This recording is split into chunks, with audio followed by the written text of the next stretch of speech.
Is she gonna like yell at her dogs throughout my entire video?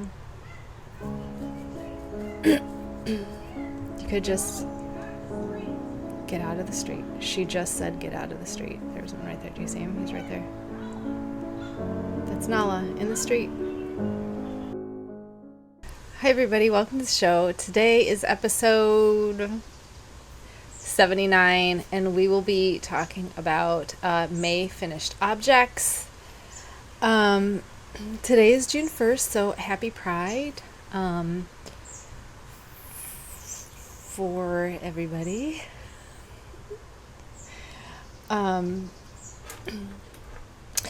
Someone posted a thing on Instagram.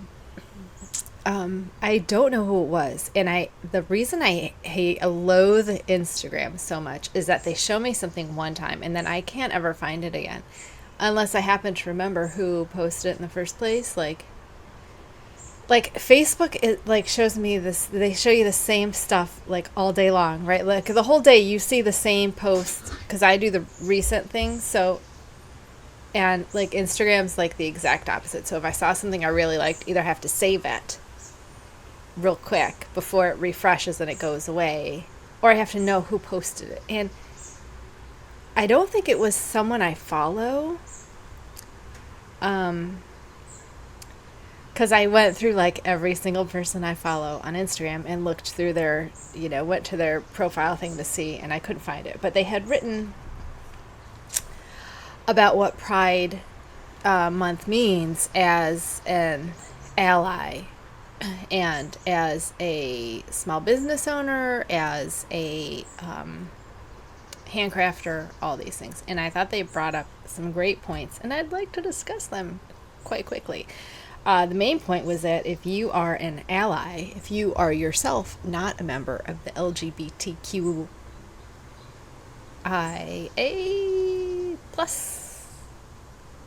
did I get them all? There are so many letters. It used to not be so small when it first came out. So I'm old enough to remember. I actually remember a fight I had with my dad, who is not friendly to the gays, as it were. Surprise. I got into a debate with him when I was like 16 years old about, he said that gay people shouldn't get married because they didn't deserve the tax write-offs of having a family. And I was like, well, why can't gay people have families? And then I was like, well, what about married couples that don't have children? Like, are they still allowed to get married? Like, at that point in my life, I was no longer afraid of my dad, so I would use my smart mouth and I would sass.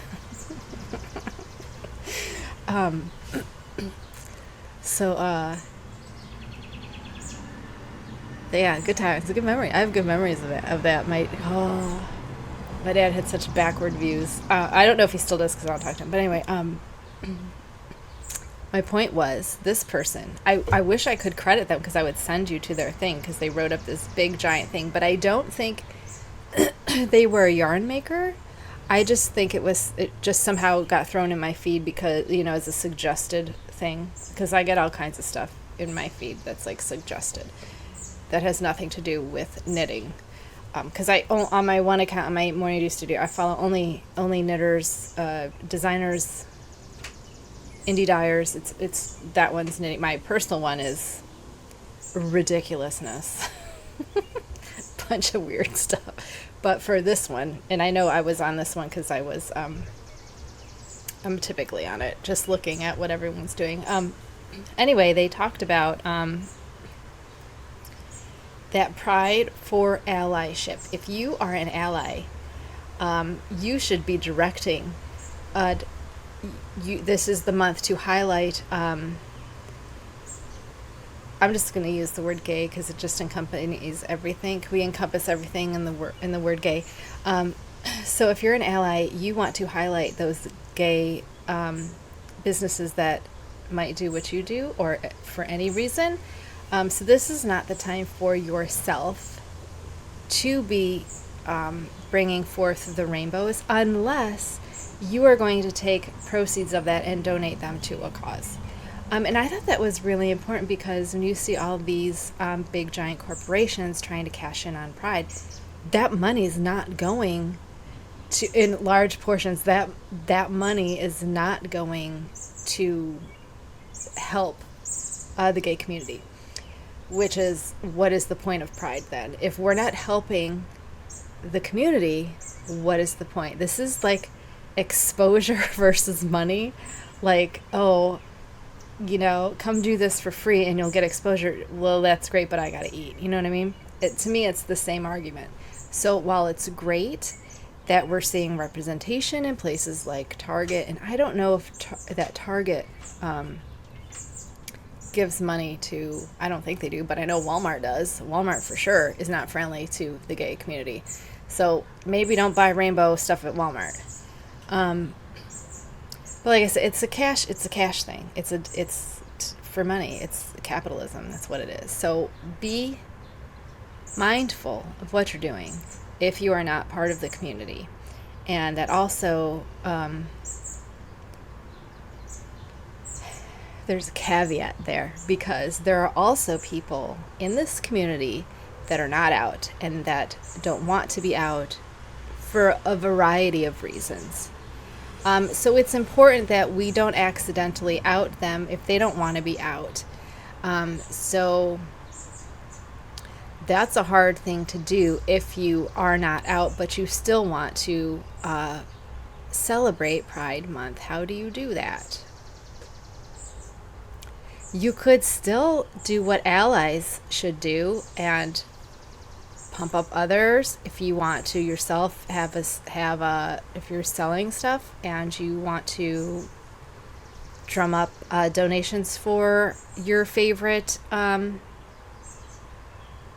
charity or your favorite cause in the community, it's perfectly, you can do that without outing yourself. So I want to point it out there that some people are more comfortable identifying as allies and not coming out. So be mindful of that and try to not be judgmental, and try to let June be the month that we hear from the gay community, and let's raise up their voice. Okay? Yeah, so I love Pride Month because it's always so colorful, and I'm not a rainbowy person. I don't like rainbows. I really don't, because orange is in it. I just don't like, I'm not a rainbow person. I love seeing rainbows, and I love seeing other people being rainbow people. To me, it's like a big giant like neon sign. And I don't like to be like the focus of anything. Like, I don't want any attention drawn to me. Like, I just want to hide in my, my darkness and my dark colors, and don't look at me.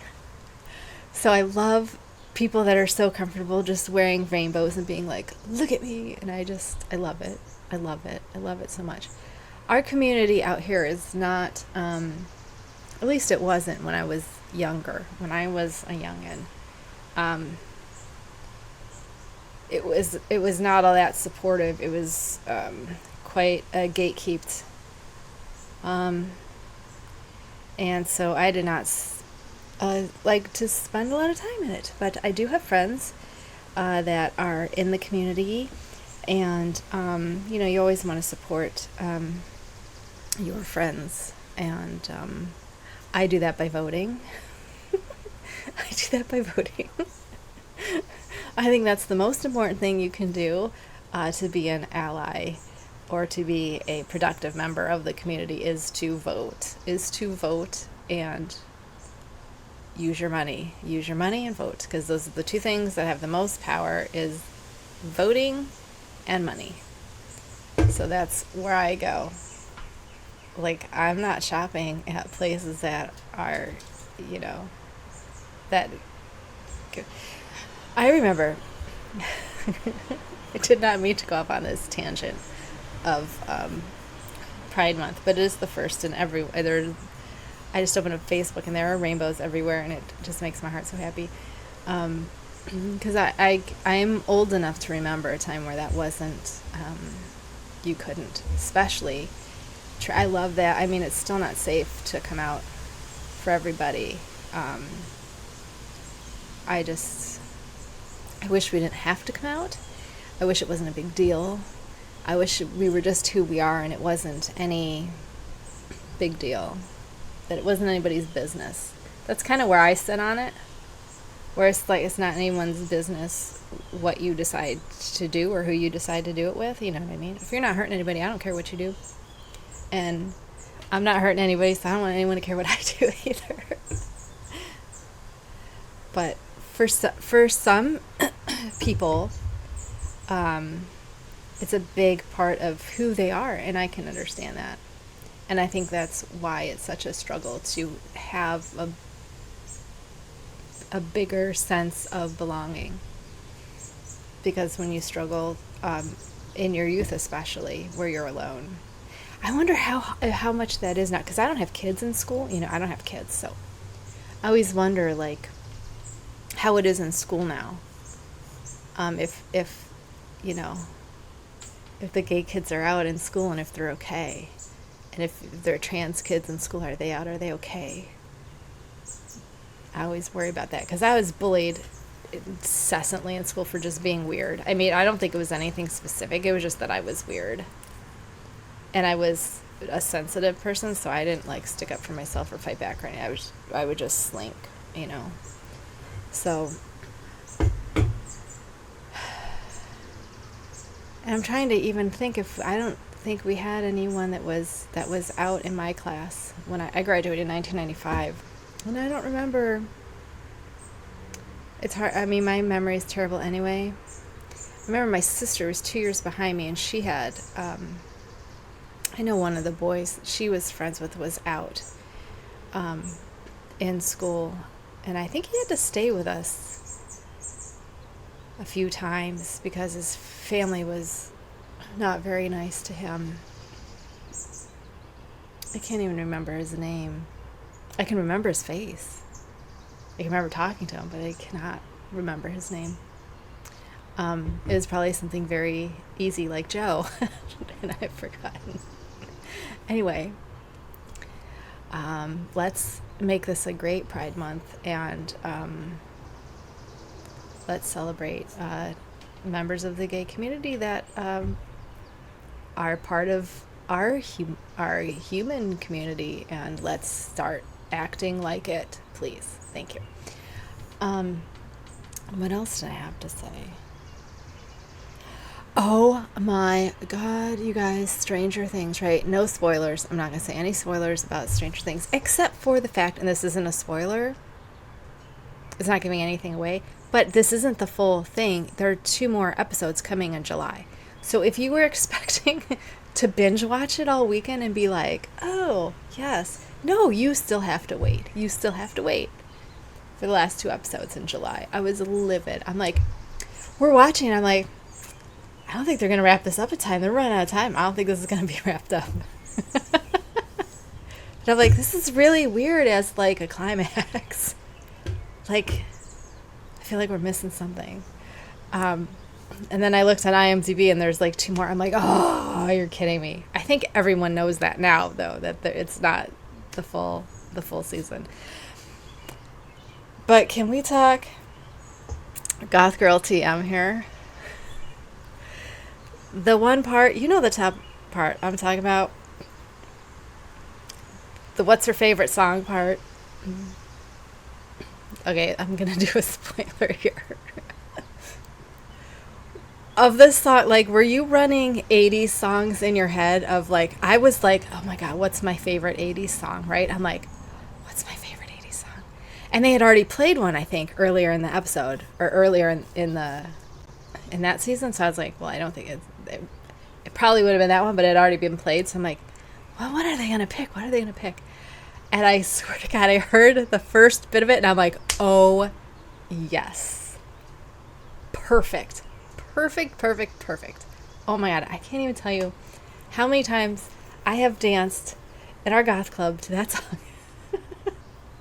Way too many. Way too many, because it was played like every night I was there, right? Especially if I was DJ, that song was getting played.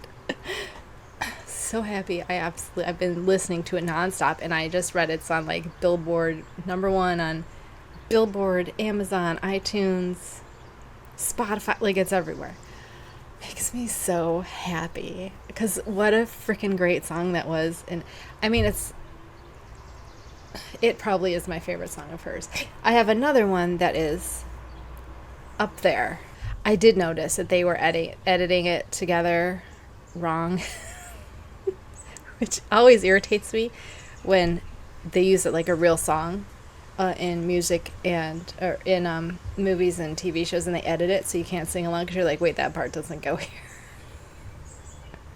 But I was real excited to hear that song. And then I was reading a thing that said Winona Ryder has been trying this whole time to get her music in there, like wearing her t-shirts to work and being like, hey, you know. So I thought that was funny. Anyway, I love Steve Harrington. I think Steve is my favorite character in there. Steve and Dustin, I think, are my favorite characters. And I love how Dustin was a little bit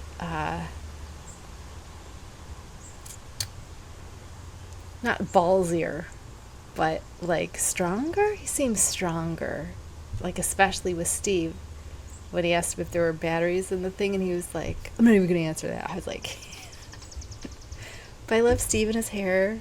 He's so cute. Anyway, he's like 12. No, I'm sure he's an actual adult, but I'm an old woman. I'm just saying, had it been the 80s, he would have been older than me. What am I talking about? How did I get on that tangent? Who knows? Oh, music, because I love music. I love 80s music. I love goth music. I love industrial music, all of that. Especially the 80s, because that was like when it exploded. We have finished objects for this month, which I finished everything. Yes. Everything that, except the only thing we didn't finish was the souffle, which we're doing next month, so that's fine. I have one whip that I just started this morning because I finished this at like 10 o'clock last night. I blocked it at midnight. So I have just started the nude. This is Wool of the Andes, Oyster Heather, and we were doing this as my nude color, even though I think it's the closest I'm getting. But anyway, because we're doing the souffle, remember I wanted to wear this underneath it. So this is the full length version. We've already done the cropped. We're doing the full length version because I have a plan to wear it next month. And depending on the weather that day, I'm either going to wear the cropped or the long version, and I want to have them both available to me. So I started that. If you remember, I did say I was going to start the Knitcrate Vitalana Lofty DK. I did choose the blue.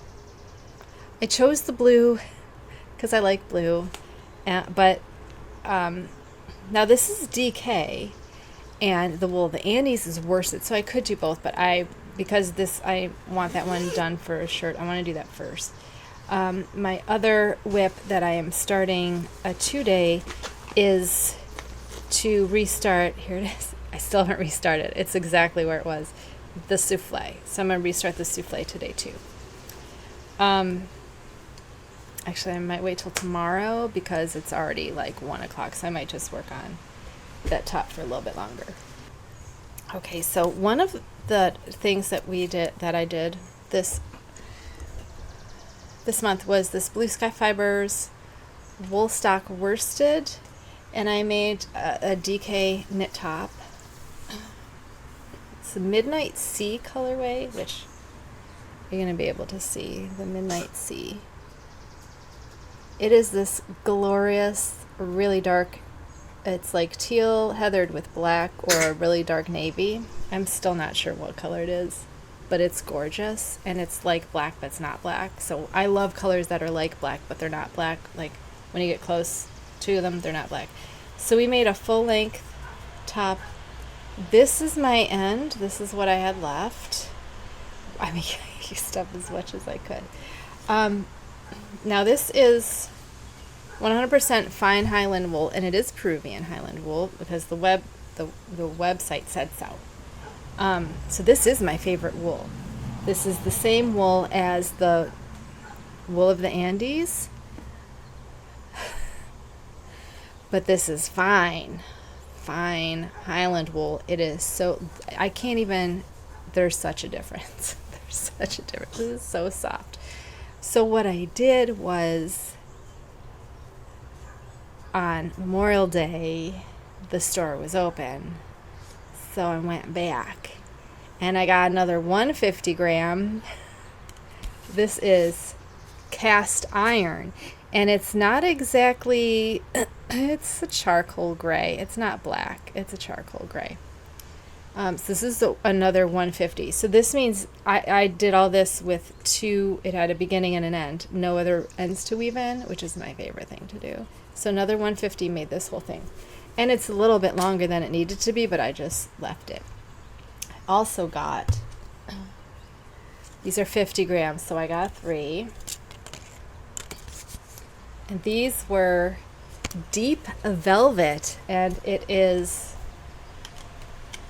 burgundy, like a wine color, and it's heathered. I'm trying to,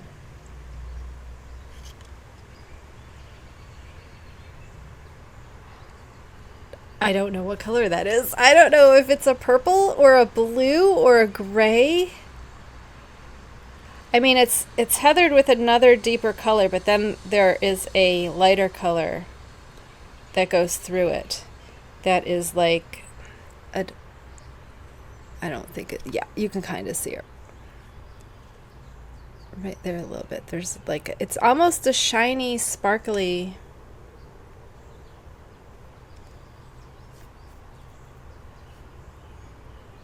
but it's really pretty. It's a heathered burgundy. You know how I am with heathers. And then I can't believe I paid retail price for this, because I don't pay retail prices for undyed wool. I got an undyed one. So this is another 150 gram, and this is, colorway is called Highland Fleece. So this is just undyed. So I don't know if it heathers itself up or if they, no, because this isn't heathered. So they must dye first and then spin it together and then mix the fibers together. So this might just, I hate to say this because you're like, oh my God, it's a blank canvas. It could be anything. It's probably going to be black. It's probably going to be a really deep black, because this, I was so impressed with this wool when I blocked the top and put it on. I was like, I need to get this some more colors. So I went on the website and saw what colors it came in, and I wasn't planning on getting this, and then I couldn't resist. They had a green, but it was a yellowy green, and I don't do yellow green on my skin. But this, oh God, it's so soft. It's so soft. So these aren't going to be done soon because these are pretty warm. So these, the rest of them will be, this will probably be a dye project. It'll be a dye project. And these will be done further in the fall towards winter. So I have nice dark colors for winter. So that's our squishy mail that I actually went to get. It didn't come here. It wasn't actually mail. So we'd have 3 of these this month, I think. I think one was done. So anyway, let's show you my ends. Look at how little tiny ends for these.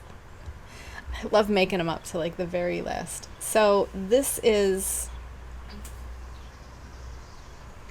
did I say we're fully into finished objects now? May finished objects. This one is almond. This is wool of the Andes, worsted almond. 150 gram ball makes the size that fits me. I have a 35-inch bust, if that helps. This, well, technically, I have another chronic illness that messes with that. So this is, again, Wool of the Andes Oyster Heather. We just got dark. I hope it rains. It's so hot. Then this is Cascade 220 Cabernet. It's a nice color. It's like a purple. It's a purpley burgundy. And then this is also Cascade 220 Forest Green, which is a little bit more. It's coming out darker than it is. It's a little bit more green. Is it kind of green? It's a little bit brighter. I mean, yellower and brighter than I was going for. I wanted something more like an evergreen, like a, you know, like a pine or a fir. And this is, it's definitely a forest green. It's just not that darker green that I wanted. I mean, it looks like, it's not what it looks like. That's what I was going for. This is more of like a hunter green. It's still very, very green and not that dark. It's a dark green, but it's not the darkest green. It's not the darkest green, which is what I really wanted.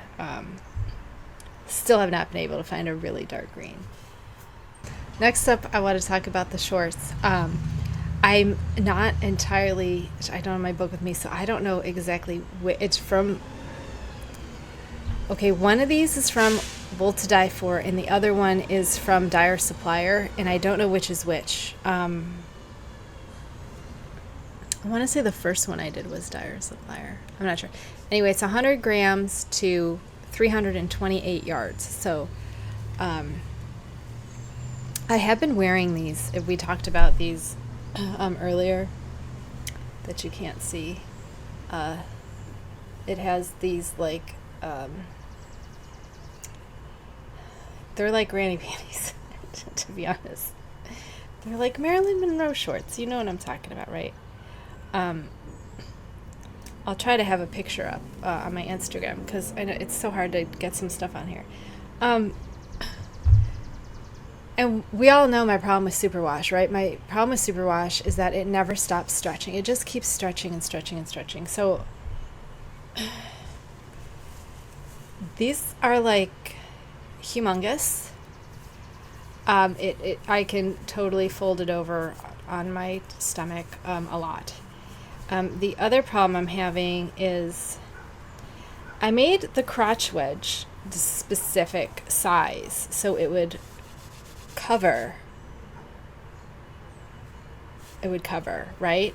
So my problem is the legs are pulling up now, and I think the leg holes are too big. For one, the leg holes are too big. So, but I'm not sure how big to make the leg holes so I can still sit down, because you know your thighs like flatten out when you sit down, right? So I want to make sure I mean, are they the same when I'm standing and when I'm sitting? You know what I mean? Like, it just seems like, is there a difference if you're sitting or standing and how big around your, I don't even know. I'll have to measure. But, so one of the things I wanted to do, because remember there's another pair. I'm thinking of frogging that whole other pair and completely starting over. Because I want to cut this waist down because this stretched so horribly. It's also starting to pill on the butt, which I figured. I figured that was going to happen, that these were going to have to be, worn carefully. I'm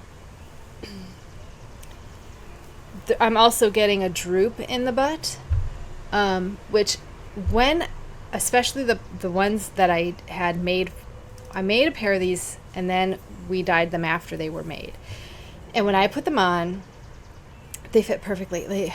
It was perfect until these two, after I blocked them, perfect. And then they kept stretching. So this is like so much bigger than it was before.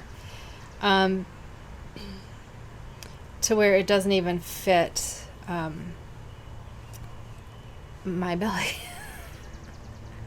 So I have to fold them over, and then they're not real secure in where they are. So I'm really going, and then you also take into account on the side here, there is more ribbing. There's more ribbing here on the sides. So you have ribbing on the sides. So because of that, I could really take this. There's ribbing up and down. And then there's a stockinette panel. Okay. From like, I don't know, I'd say like below your belly button, down through the crotch wedge, and then back up through the butt, which would come up to, I guess, your hip bones probably. So there's that stockinette panel. So because that stockinette, I mean, it has stretched so much, I'm thinking of taking this new measurement, this new gauge of this here, and really going hard on that panel there of how big should that panel be, how big should the back panel be, and the side. I'm thinking of taking it all the way around, the entire circumference of from my right below my hip bone, right?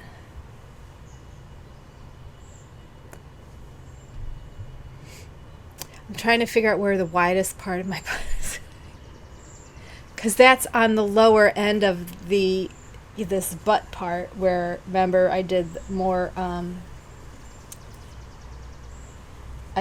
short rows to get that in. So I don't think that's really going to be an issue, because I'm saying if I can take this into account, this new gauge into account, to do all of that and do it like with zero ease, then that ribbing on the sides should give me the stretch. Do you know what I mean? So I'm not going to count the ribbing into my stitch count. So I would take a gauge, okay, and then work that gauge of my measurement and not work in how this is going to give me some positive ease. So if I work at 0 ease, or even maybe minus an inch to account for this, I'm either going to do one of those two things. I'm also going to cut down this giant leg hole, because I can guarantee you my legs are not this big. My legs are not this big.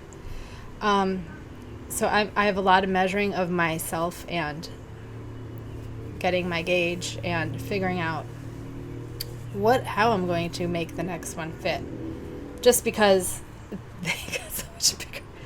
Now, this is the problem I have with superwash specifically. That superwash keeps getting wider and wider and wider, and then you're losing your length because it's just stretching this way. I don't know why it doesn't stretch. It always just gets wider. Like when I make these tops, they keep stretching wider and getting shorter. And these I like really long, because I like them to hit my hip bone. I like them to be, cover my belly if I...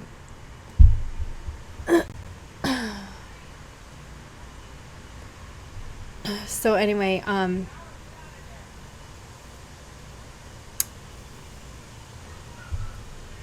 was I saying?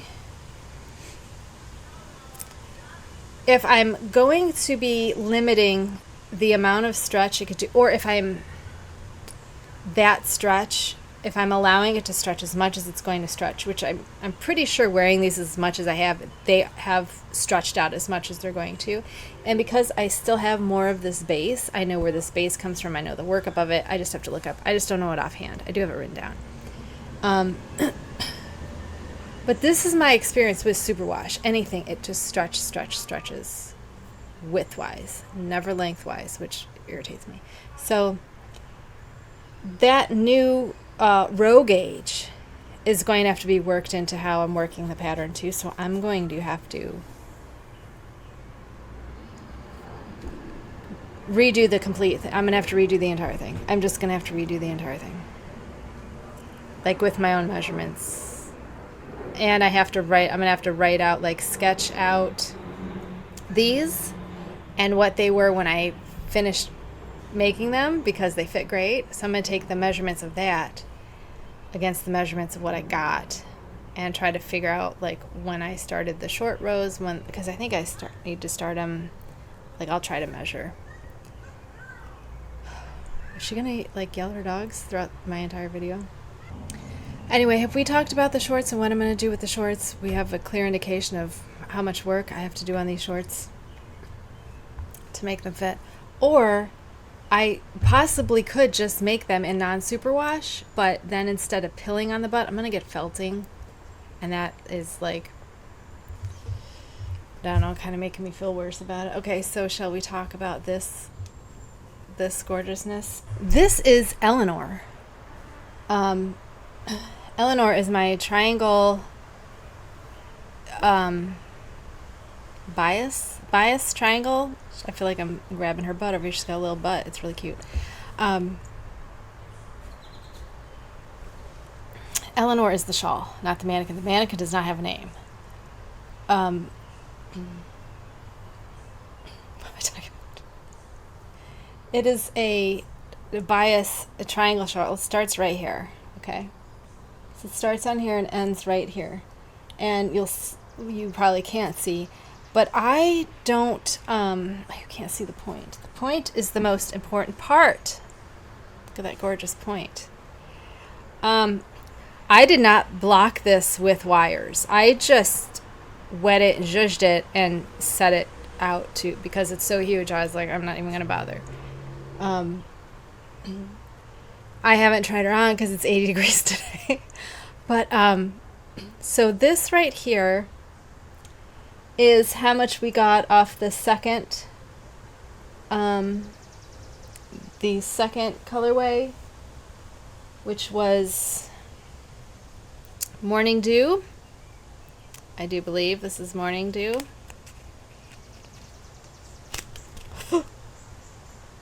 Let's just go ahead and say it's Morning Dew.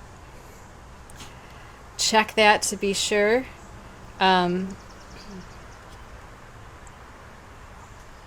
This is from the Wicked Knitta in Maine. So we have Morning Dew. I was left with seven something.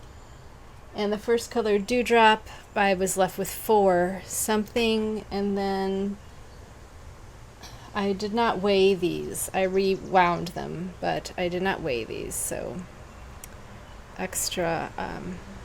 There's more yardage in this than there is in this. So I knew we were going to have more leftover. I could have done, like I said, I had 7 grams left, so I could have kept going, but I didn't really know how much the bind off was going to be because this is the first time I bound off with 5s on a.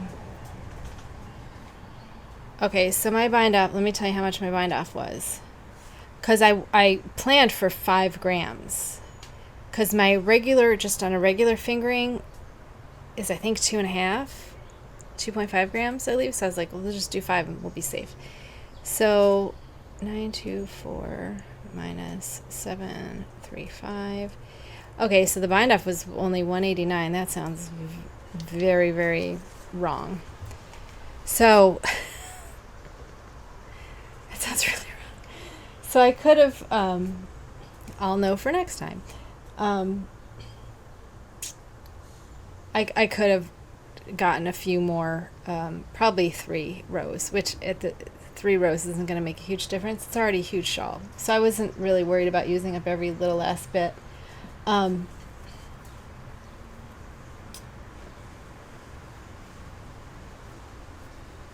wanted to show you the brioche and how you can see we start here with the pink. This is the dewdrop color. The sun is directly overhead, so we're not going to get to see much. But from here to here, I can see the yellow in the main color. So the V's that you see here, the V's are yellow, okay? And then when you come down here and you go to the second, you switch your main, oh, all of a sudden the sun went away, we can see. Okay, so see, right here you see these yellows. Okay, and then right here there's yellow as the in-between color. I don't know if you can see that. If I do that. No, you can't see it either. I don't think you can see it. Okay, so here's where your contrast, because this is my main color. So my contrasting color is the focal color on half of this, and then halfway through you switch. So here's all the yellow. You just can't see it, can you? Can really see it as the V's. That's the point of why I call it the focal color, because that's what you're going to see. Where in here you just see the pinks, and I'm not sure you can even see the yellow right there. It kind of overtakes the pink a little bit. But you can tell there's a definite difference in what you're seeing. And then we have the rest of this with the... See, I would really like to block it more aggressively, because I actually went through both sides, both garter sections, before I started the brioche. I went over it like this, like seriously, like every stitch. I looked at anything that was amiss, like, because there were quite a bit of dropped mohairs. You know, they dropped mohair in here. It's just the mohair ones. So I did this first, and I would really recommend doing that at intervals, like if you do like 3 inches, and then mark where you've done it so you don't go below that line. Because there's so much. Even in this, there's so much to look through, and because it's variegated, it's harder to see, especially when you get to the black ones with the color in it. But can you see the halo on this? Can you see this beautiful halo? Look at that beautiful halo. Oh my god, it's so soft and squishy. I absolutely love this.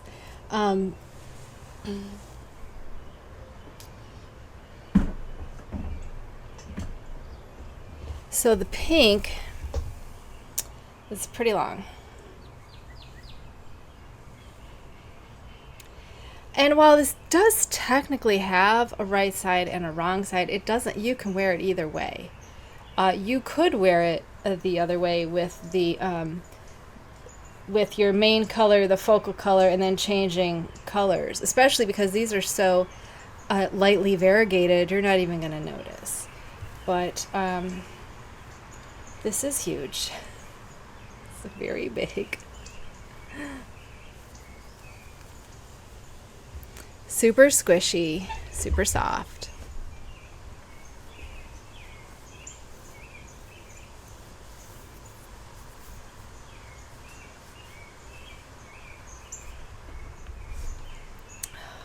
Really lovely, really, really lovely. Even would be one I'd wear this way, and I never wear shawls this way because they never stay on, but this looks like one that would be, oh my god, it's so soft. Really nice, really gorgeous. Gorgeous work, if I do say so myself, and I do. Also, one of my favorite parts of Eleanor is this eyelet detail at the top. Where am I showing? Can you see the eyelet detail at the top? Goes all the way through, even here at the brioche, which I made it a point to do that. There we go. If we put that against the black backdrop, you can see that better. So what I did here, I was going to write down in my notes on my Ravelry page, but I'm going to tell you too. Okay, when I came around this way, was it this? No, this way? I'm trying to figure out how this was on the needle. This way. So when I came here, okay, there are 2 stitches. You knit, then yarn over, and then knit. And I kept that going through the whole thing. So that meant 4 stitches at the beginning were not touched by the brioche at all. Now, what this did is it made the first stitch of this the wrong way, a garter, right? Because when you come, that wasn't what did it. When I came back the other way, I knit all of them. So I knit the yarn over, and I knit the next stitch, and then you slip the last one. So for that next stitch, the stitch before the yarn over, I did whatever it was because I could already see as I was working along, the brioche was already established. I kept this established as, not as a brioche, but as like a 1x1, right? As a 1x1 ribbing. So knit, purl, knit, purl. So whichever one I could see was brioche, that was the next stitch was going to be opposite, okay? And then when I had 5, then I would start working the brioche, or whenever I felt the stitches were right to bring. Now when you bring your yarn forward, you have to watch your back, because that's when I kept messing up, was when I wanted to bring my yarn forward. But that's also the back side of your shawl, so it doesn't really matter. Like, you're the only one that's gonna know. No one else is gonna know.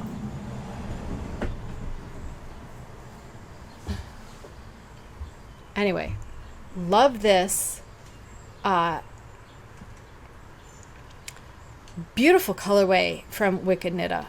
Absolutely beautiful colorways. I love the way they worked up together with the purple and the gray and the black of the zebra. This is a zebra base, which is how you got that little... I like it because it's almost like black speckles, but not.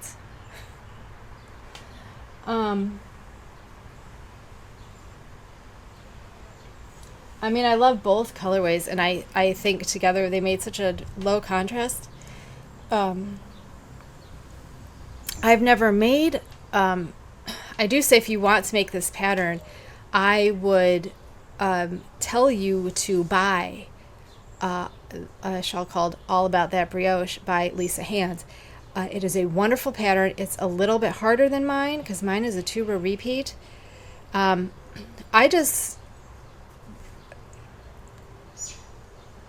didn't actually use any part of her pattern to make this because the beginnings start different and the ends start different. Hers is a little bit harder, I will say, because it's a 6-row repeat. It's not a 2-row repeat. Mine's a 2-row repeat. So, and hers is where you increase at the beginning and decrease at the end. So you will get a different shape. You'll get a thinner, like mine is a fat triangle. Hers is more of a elongated, thinner triangle. But still, I like them both the same. I just like my pattern. I don't have to pay attention to my pattern. Like hers, I have to go step by step. I have to keep track. There's the capstan. Hers, I have to go step by step.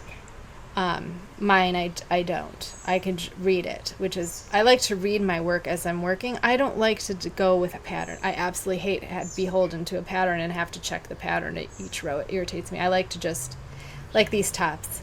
I already know how to do them. So I just refer back to the pattern when I get to a certain point and go, oh, what am I doing next? You know, what's that cast on number? Because I don't remember. So this, once I buckled down, I put my noise canceling headphones on, and then I could get this done because I was able to concentrate. It was a freaking godsend. Because I ripped this out twice before I was able to get it done. And I wasn't sure what I was going to do up at the top because I didn't want to lose those eyelets, and I didn't want it to have to be, you know, difficult to do, to bring in the brioche.